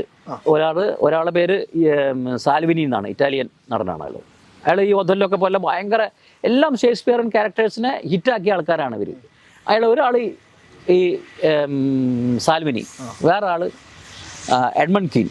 അയാളും ഇതേപോലെ ഭയങ്കര, രണ്ടുപേരും നമ്മളതിൽ പറഞ്ഞാൽ ലെജൻസാണ് ആ അന്നത്തെ കാലഘട്ടത്തിലെ ഈ കഥാപാത്രങ്ങൾ ചെയ്ത് അവരങ്ങ് ഭയങ്കര തെളിയിക്കുന്ന പറഞ്ഞാൽ അവർക്ക് അതീതമായിട്ടുള്ള വെച്ചാൽ വേറൊരാളെ അവർക്ക് പകരം വെക്കാൻ പോലും പറ്റാത്ത ലെവലിലുള്ള പെർഫോമൻസ് ആയിരുന്നു രണ്ടുപേരും അത്രയും പ്രേക്ഷക പ്രീതി നേടിയ ആൾക്കാരാണ്. പക്ഷെ അതിൽ രണ്ടുപേർക്ക് തമ്മിലൊരു വ്യത്യാസം എന്ന് വെച്ചാൽ ഈ എഡ്മണ്ട് കീൻ എന്ന് പറയുന്ന അയാൾ ഇൻബോൺ ആക്ടറാണ്. അയാൾ എവിടെയും പോയിട്ടില്ല, ഒരു പരിശീലനം നടത്തിയിട്ടില്ല, ഒന്നും ചെയ്തിട്ടില്ല, പക്ഷെ ഭയങ്കര പെർഫോമറാണ്. സാൽവിനി എന്ന് പറഞ്ഞത് ഇൻബോൺ ആക്ടർ അല്ല. അയാൾ നിരന്തരമായ കഠിനമായ അയാൾ നല്ല ശബ്ദമുള്ള ആളായിരുന്നില്ല. സ്റ്റേജിൽ പ്രധാനമാണ് ശബ്ദം, കാരണം അയാളെ സ്വന്തം വോയിസ് അല്ല ഉപയോഗിക്കുന്നത്, ഡബ്ബിംഗ് ഒന്നുമില്ലല്ലോ. അയാളെ നിരന്തരമായ ശബ്ദ പരിശീലനവും സംഭവങ്ങളും. പിന്നെ കുറുതായ ആളായിരുന്നു. അപ്പം കുറുതായ ആളായതുകൊണ്ട് തന്നെ അയാൾക്ക് അയാൾ ആ കോംപ്ലക്സുകളെയൊക്കെ മാറ്റാൻ വേണ്ടി അയാളെ നിരന്തരമായ മാനസികവും ശാരീരികവുമായ പരിശീലനത്തിലൂടെ ആൾ ഗ്രേറ്റ് ആക്ടറായി മാറി. അപ്പം നമ്മളോട് എപ്പോഴും ഈ അധ്യാപകർ ചോദിക്കുന്ന ചോദ്യമുണ്ട്, നിങ്ങൾക്ക് ഇതിൽ ആരാവണം എന്ന് ചോദിക്കും. ആഗ്രഹിക്കും. അപ്പം ചില ആൾക്കാരൊക്കെ അറിയാം പറഞ്ഞു ജാക്ക് എഡ്മണ്ട് കീൻ ആയാൽ മതി എന്ന് പറയും. അപ്പോൾ എഡ്മണ്ട് കീൻ നിങ്ങൾക്ക് ഒരിക്കലും ആവാൻ പറ്റില്ല. പക്ഷെ സാൽവിനി ആർക്ക് വേണമെങ്കിലും ആവാം. അതായത് ഈ പരിശീലനം ലഭിച്ചത് ആർക്ക് വേണമെങ്കിൽ പരിശീലനം ലഭിച്ചു വേണമെങ്കിൽ അങ്ങനെ ആവാം. അല്ലാതെ ഈ കഷ്ടപ്പെടണം, പക്ഷെ ആർക്ക് വേണമെങ്കിൽ അതാവാം കഷ്ടപ്പെടാൻ തയ്യാറാണെങ്കിൽ. മറ്റതൊരിക്കലും അങ്ങനെ ആവാൻ പറ്റും. അത് 1000-1 ലക്ഷത്തിലൊന്നിനെ ജനിക്കുന്ന ആൾക്കാരാണ് അങ്ങനെ. അപ്പോൾ അതിപ്പോൾ നമ്മളിപ്പോൾ മലയാള സിനിമയിൽ ഇന്ത്യൻ സിനിമയിൽ എടുത്ത് നോക്കുമ്പോൾ അറിയാമല്ലോ, നമ്മളിപ്പോൾ അതൊന്നും ഇല്ലാതെ ഇപ്പോൾ ഇൻബോൺ ആക്ടേഴ്സിനെ കൊണ്ടുള്ള തല്ലാണ് നമ്മളെ മലയാള സിനിമയിൽ. അപ്പോൾ അങ്ങനെ അത് എല്ലാവരും അങ്ങനെ ആവുമെന്ന് പറഞ്ഞാൽ അങ്ങനെ എല്ലാവർക്കും ആവാൻ പറ്റില്ല. ചിലർക്ക് അത് പരിശീലനം ഉണ്ടായാലേ പറ്റുള്ളൂ, അങ്ങനെയുള്ളൂ. അല്ലാതെ പരിശീലനം വേണമെന്നോ പരിശീലനം ഉള്ളവർ ഭയങ്കരമായ കഴിവുകൾ പ്രവർത്തിക്കുക അങ്ങനെയൊന്നും അല്ല. അത് പരിശീലനം ഉണ്ടെങ്കിൽ ഇങ്ങനെയുള്ള കാര്യങ്ങളൊക്കെ ഇപ്പം നേരത്തെ പറഞ്ഞ ഫഹദിൻ്റെ കാര്യം പറഞ്ഞ പോലെ പരിശീലനം കിട്ടുമ്പോൾ അവരെ ഭയങ്കരമായിട്ട് അവരുടെ സ്കിൽസ് തിരിച്ചറിയാനും അത് ഭയങ്കരമായിട്ട് എക്സ്പോസ് ചെയ്യാനും പറ്റും. ചേട്ടാ, നമുക്കൊരു സ്ഥലത്ത് എത്തപ്പെടാം, നിലനിൽക്കാൻ പാടാണോ? നിലനിൽക്കണമെങ്കിൽ ക്വാളിറ്റി ഉണ്ടാവണം. നമുക്കിപ്പോൾ എത്തപ്പെടുന്ന ലക്ഷ്യത്തിൽ പെട്ടെന്ന് എത്തി അത് ചിലപ്പോൾ പല സാഹചര്യങ്ങൾ അല്ലെങ്കിൽ അനുകൂല സാഹചര്യങ്ങൾ അപ്പോൾ ചിലപ്പോൾ ഉണ്ടായിരുന്നുകൊണ്ട് ചിലപ്പോൾ നമ്മളവിടെ എത്തിപ്പെട്ടായിരിക്കാം. പക്ഷെ അവിടെ നിൽക്കണമെങ്കിൽ നമ്മളവിടെ ഭയങ്കരമായ നമ്മുടെ കഴിവ് പ്രകടിപ്പിച്ച് കഴിവും ഒരുപാട് ഘടകങ്ങളുണ്ട് അതിൽ. കഴിവും നിലനിൽക്കാൻ വേണ്ടത് അല്ല, ബന്ധമുണ്ടെങ്കിലും കഴിവുണ്ടെങ്കിൽ മാത്രമേ നിലനിൽക്കാൻ പറ്റുള്ളൂ. കഴിവുണ്ടെങ്കിൽ ബന്ധമില്ലെങ്കിലും ചിലപ്പോൾ നിലനിൽക്കാൻ പറ്റും. ബന്ധം മാത്രം ഉണ്ടായതുകൊണ്ട് മാത്രമേ എത്ര കാലം ഒരാൾ ബന്ധം ഉണ്ടെച്ചിട്ട് ഒരാൾ നിലനിർത്താൻ പറ്റും. അത് കഴിവില്ലെങ്കിൽ നമ്മൾ കുറച്ച് കഴിയുമ്പോൾ പ്രേക്ഷകർ അംഗീകരിക്കില്ല. പക്ഷേ കഴിവുള്ള ഒരാളാണെങ്കിൽ ബന്ധമില്ലെങ്കിലും ചിലപ്പോൾ സ്ലോ ആയിരിക്കും, കുറച്ച് സ്ലോ ആയിരിക്കും, കാരണം ബന്ധമില്ല. പക്ഷെ അയാളെ അങ്ങനെ അവോയ്ഡ് ചെയ്യാനൊന്നും പറ്റില്ല. ഇന്നലെ നാളെ കയറി വരും. അതിനുള്ള ക്ഷമ അയാൾ പക്ഷെ കാണിക്കേണ്ടി വരും. അതൊരു വലിയ ഇത് കലാകാരൻ്റെ ജീവിതം എന്ന് പറയുമ്പോൾ പുറത്ത് നോക്കുമ്പോൾ ഭയങ്കര സുഖമാണ്, പക്ഷേ ഇത് ഭയങ്കര മാനസിക സംഘർഷം നിറഞ്ഞ ഒരു അന്തരീക്ഷമാണ് ഈ കലാകാരൻ്റെ ജീവിതം എന്ന് പറഞ്ഞാൽ. ഇത് ആ ക്ഷമ അത്രയും ഉണ്ടെങ്കിൽ മാത്രമേ നിൽക്കാൻ പറ്റുള്ളൂ. ക്ഷമ ഇല്ലാതെ ചിലപ്പോൾ ഞങ്ങൾക്ക് വിക്രമിൻ്റെ കഥ അറിയോ? വിക്രം എന്ന് പറഞ്ഞ ആക്ടർ കുറേ കാലം ഇവിടെ മലയാള സിനിമയൊക്കെ ചെയ്ത് കുറേ തമിഴ് സിനിമയൊക്കെ ചെയ്ത് ഇങ്ങനെ നടക്കുന്ന സമയത്ത് അയാൾക്ക് കുറേ ഇപ്പോൾ ക്ഷമ നശിച്ചു. അയാളൊരു സേതു എന്ന് പറഞ്ഞൊരു പടം പകുതിയാക്കി വെച്ചിട്ട് നിൽക്കുക. അല്ല, പകുതിയല്ല, ഫുൾ ഷൂട്ട് ചെയ്തിട്ട് അത് ഡിസ്ട്രിബ്യൂട്ട് ചെയ്യാൻ ആരുമില്ല. ഡിസ്ട്രിബ്യൂട്ടറെ കിട്ടാതെ അങ്ങനെ കഷ്ടപ്പെട്ടുകൊണ്ടിരിക്കുക. പുള്ളിയെ ക്ഷമ നശിച്ചു. ഞാൻ സിനിമയൊക്കെ നിർത്തി അങ്ങ് പോവാം മടുത്തു അമേരിക്കയിൽ പോകാൻ പുള്ളി പെട്ടിയൊക്കെ പാക്ക് ചെയ്ത് വിസയൊക്കെ എടുത്ത് റെഡി ആയിട്ട് നിൽക്കുകയാണ്. പോകുന്നതിന് ഒരാഴ്ച മുമ്പായിട്ടാണ് സേതു റിലീസായത്. സേതു ഭയങ്കര ഹിറ്റ്.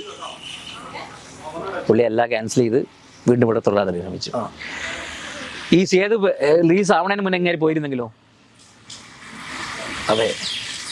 അല്ല, അപ്പം അയാൾ ഈ 4-5 വർഷം ക്ഷമയോട് കൂടി എനിക്കൊരു പോസിറ്റീവ് ഉണ്ടാവും അങ്ങനെ ഒരു സാധനം വരും എന്ന് പ്രതീക്ഷിച്ച് നിന്നുകൊണ്ടല്ലേ അയാൾക്ക് പിന്നെ ഇൻഡസ്ട്രിയിൽ തുടരാമനും അതിൽ വലിയ ലെവലിൽ എത്താനും പറ്റിയത്. അപ്പോൾ നമുക്ക് ആ ക്ഷമ നമുക്ക് ഇന്ന് അത് പുതിയ ജനറേഷനിലെ ആൾക്കാർക്ക് അയാളോട് പറയേണ്ടതല്ല, എന്നാലും പറയാം, എല്ലാ കലാകാരന്മാർക്കും ക്ഷമ വളരെ പ്രധാനപ്പെട്ട കാര്യമാണ്. എല്ലാ കാര്യങ്ങൾക്കും ക്ഷമ. കലാകാരന്മാർക്ക് മാത്രമല്ല, എല്ലാവർക്കും ജീവിതത്തിൽ ക്ഷമയില്ലാത്ത ഭയങ്കര പ്രശ്നമാണ്. ഞാൻ പറഞ്ഞ കലാകാരനെ കുറച്ചത് കൂടുതൽ വേണം. കാരണം നമ്മൾ ആ നല്ല കറക്റ്റായിട്ടുള്ള, ഇപ്പോൾ നിങ്ങളുടെ കയ്യിലൊരു കറക്റ്റൊരു ഗംഭീരമായ ഒരു ആണിയുണ്ട്. ഈ ആണി കയറ്റേണ്ട ഒരു കുറേ തുളകളുണ്ട് അവിടെ, പക്ഷേ ഇതിൽ പല തുളയിലും ആണി കയറുന്നില്ല. അപ്പോൾ ഇതിൽ ഏത് തുളയിൽ കയറിയാലാണ് ആണി സ്ക്രൂ അവിടെ കറക്റ്റായിട്ട് നിൽക്കുക എന്നുള്ളത് നിങ്ങൾ കണ്ടെത്തുന്ന, അല്ലെങ്കിൽ അത് നിങ്ങൾക്ക് കണ്ടെത്തുന്ന ആ സമയമുണ്ട്. ഒരു എവിടെയാണെന്ന് അറിയില്ല. കുറേ നമ്മളിങ്ങനെ ഒരുപാട് എവിടെയെങ്കിലും ഒരു സ്പേസ് നിങ്ങൾക്ക് കറക്റ്റായിട്ടുള്ളൊരു സ്പേസ് കിട്ടും. ആ സ്പേസ് കിട്ടുന്ന വരെ നിങ്ങൾ വെയിറ്റ് ചെയ്തേ പറ്റൂ. അതെ. അത് ചിലപ്പോൾ നമുക്ക് കുറേ ലേറ്റ് ആയിട്ടെങ്കിലും കിട്ടും, ചിലപ്പോൾ നേരത്തെ കിട്ടും. അത് നമ്മളെ ഭാഗ്യം പോലെയാണ്. സിനിമ ഒരു മാജിക്കാണോ? സിനിമ മാജിക്, ഫുള്ള് മൊത്തം മാജിക്കാ. ജനങ്ങൾ കീറുന്ന ഓരോ ടിക്കറ്റാണ് ഓരോ സിനിമയുടെ വിജയം അല്ലേ? അതൊക്കെ ശരി തന്നെയാണ്. സിനിമ മാജിക്കാണ്. പക്ഷേ ഇപ്പം മാജിക്ക് ചെയ്താലും സിനിമയുടെ ഒരു തലയിലെഴുത്ത് എന്ന് പറയുന്നത് അതിൻ്റെ അടിസ്ഥാന ഘടകങ്ങൾ പലതും വേറെ പലതുമൊക്കെ ആയി വരുന്നുണ്ട്. അതായത് മാജിക്കാണ് സിനിമ. അതിനെപ്പറ്റി ഞാൻ കൂടുതൽ നമ്മൾ പറയേണ്ട ആളല്ല. അല്ല, കൂടുതൽ പറയേണ്ട കാര്യമല്ല അത്, നമ്മൾ പറയേണ്ട സംഭവം. പക്ഷെ മാജിക് തന്നെയാണ് സിനിമ. മാജിക്കാണ് സിനിമ. മാജിക്കാണ്, ഗാംബ്ലിംഗ് ആണ്, എല്ലാം ആണ്. തിയേറ്ററിൽ എത്തുന്നതിന് മുമ്പ് തന്നെ ആൾക്കാർ പറയുന്നത് അത് പോയി കാണല്ലേ, അത് മോശപ്പെട്ട സിനിമയാണ്, അഭിനയം പോരാ എന്ന് പറയുന്ന റിവ്യൂവിനോട് ചേട്ടൻ യോജിക്കുന്നു? അത് ശരിയാണോ എന്നോട് ചോദിച്ചാൽ എനിക്ക് അതിനോട് യോജിപ്പില്ല എന്നേ പറയുള്ളൂ. കാരണം അങ്ങനെ അറിവുണ്ടേലേ സംസാരിക്കാവുള്ളൂ. അല്ല, അറിവ് വേണ്ടേ, മിനിമം വേണ്ട. മൈക്കൽ ആഞ്ചലോയുടെ ഒരു പെയിന്റിങ്, അല്ലെങ്കിൽ മറ്റേ ആരുടെ രാജാരവിവർമ്മയുടെ പെയിന്റ് കണ്ടിട്ട് പറയാണ് ഇത് ശരിയായില്ല, ഇത് ഇങ്ങനെയൊന്നും അല്ല ചെയ്യേണ്ടത് എന്ന് പറയുമ്പോൾ നമുക്കതിന് ബേസിക് ആയിട്ട് നമുക്ക് അതിനെക്കുറിച്ചൊരു അറിവുണ്ടെങ്കിൽ മാത്രമേ അത് അങ്ങനെ പറയാൻ പാടുള്ളൂ. അല്ലാതെ നമുക്ക് അറിയാത്ത കാര്യങ്ങളെല്ലാം ശരിയാ തെറ്റാന്ന് പറയാൻ പറ്റുള്ളൂ. അതെനിക്ക് ഈ കാറിൽ നിന്നാണ് സംസാരിക്കുന്ന ആൾക്കാരുടെയോ അല്ലെങ്കിൽ റിവ്യൂ നോക്കിയിട്ടത് ഞാൻ വേറൊരാൾ കേട്ട് പറയുന്ന സാധനങ്ങൾ കേട്ടിട്ടല്ല പറയുന്നത്. അത് എൻ്റെ ഒരു ക്യാരക്ടറിൽ ഞാനത് എനിക്ക് ശരിയെന്ന് തോന്നുന്ന കാര്യങ്ങളാണ് ഞാൻ ചെയ്യുന്നത്. ചേട്ടാ, നമ്മൾ പഠിച്ച പാഠപുസ്തകത്തെക്കാൾ ഏറ്റവും വലുതാണ് ജീവിതാനുഭവങ്ങൾ. അതിനോട് യോജിക്കുന്നുണ്ടോ? വേണ്ട രീതിയിൽ ആൾക്കാർ അത് എടുക്കുന്നില്ലേ നമ്മൾ പറയാതിരിക്കുക എന്നുള്ളതാണ് ഏറ്റവും നല്ലത്. അവർ നമ്മളെ പ്രോജക്റ്റ് കണ്ടിട്ടുണ്ടോ ഇല്ല എന്നുള്ള നല്ല വിഷയം. നമുക്ക് ആ സീനിയേഴ്സിനെ കാണുമ്പോൾ ആ സീനിയേഴ്സിനോടുള്ള റെസ്പെക്ട് നമ്മൾ പോയി പരിചയപ്പെടുന്നതിലൂടെയാണ് നമ്മൾ ആദ്യം പ്രകടിപ്പിക്കുന്നത്. ഇന്നതുണ്ടോ? ഇന്നതില്ല.